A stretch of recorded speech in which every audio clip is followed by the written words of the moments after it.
দোলের দিনও বলে দিচ্ছি, কোন রকম নুইসেন্স আমি টলারেট করব না। কোনো মহিলার সম্মান, কোনো বাচ্চার সম্মান, অন্য ধর্মকে সম্মান করানো, কেউ রোজা করে নমাজ পড়ে যাচ্ছেন তাকে জোর করে রং দেওয়া, এগুলো একদম করা যাবে না।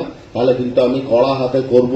এবং আমি যাকে দোলের দিন অসংলগ্ন অবস্থায়, মাদকাসক্ত অবস্থায় অন্যের অসম্মান করতে দেখব, তাকে এই দোলে যে আমি অ্যারেস্ট করব, পরের দোল অব্দি যাতে না বেরোয় সেটা ব্যবস্থা করে দেবো। এটা স্ট্রিক্টলি বলে দিলাম। আপনারা পাড়ায় পাড়ায়, অঞ্চল অঞ্চলে এটা প্রচার করবেন। আমি কোনো কথা এই ব্যাপারে কোনো রকম কম্প্রোমাইজ করবো না। এবং সব থেকে যেটা ইম্পর্টেন্ট, যে শুক্রবারে জুম্মা নামাজের দিন কিন্তু আমাদের হোলির দিনটা পড়েছে। তো আমি ছোট্ট করে আমার আপনাদের সবাইকে অভিনন্দন, সাধুবাদ জানাই আসার জন্য। সকাল সকাল সকাল সবাইকে ডেকেছি, কারণ এই টাইমটাই হলো ক্যাব টাইম। আর বিকেলের দিকে নানা রকম ওনাদের রিচুয়ালস থাকে।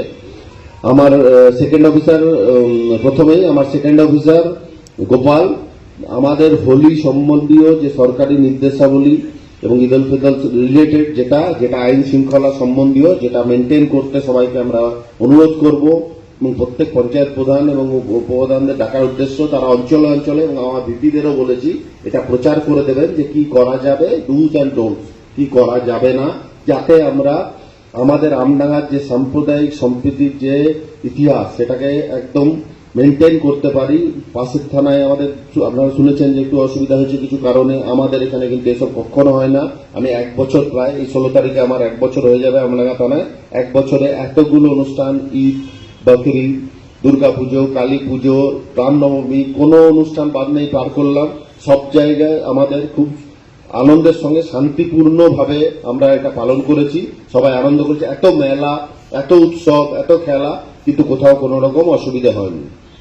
সমাজে ছোটখাটো ঘটনা ঘটতে থাকে, তার জন্যই পুলিশ আছে, থানা আছে, শাসন আছে, অ্যাডমিনিস্ট্রেশন আছে। এগুলো আমরা মিলেমিশে সবাইকে করে নেবো, কোনো অসুবিধা হবে না। সব থেকে আনন্দের আমডাঙ্গা যেটা আমার মনে করি, আমাদের NH 34 সম্প্রসারণের কাজ শুরু হয়ে গেছে। আমডাঙ্গার সামনে খুব উজ্জ্বল দিন আসছে। পরিষ্কার পরিচ্ছন্ন আমডাঙ্গা, এত সুন্দর চওড়া রাস্তার উপর দিয়ে সবাই চলাফেরা করবেন।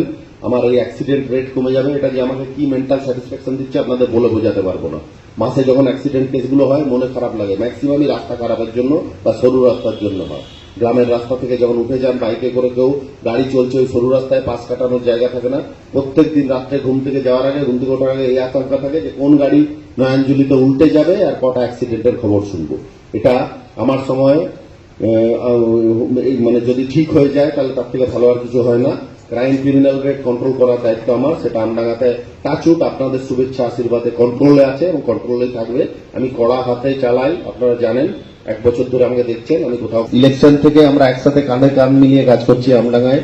অনেক কঠিন সমস্যা আমরা একসাথে পার করছি। ইলেকশনটা একটা বড় ছিল, আপনারা জানেন। আমডাঙ্গায় কোনো ইলেকশন রক্তপাত ছাড়া হয়নি, এইবার হয়েছে।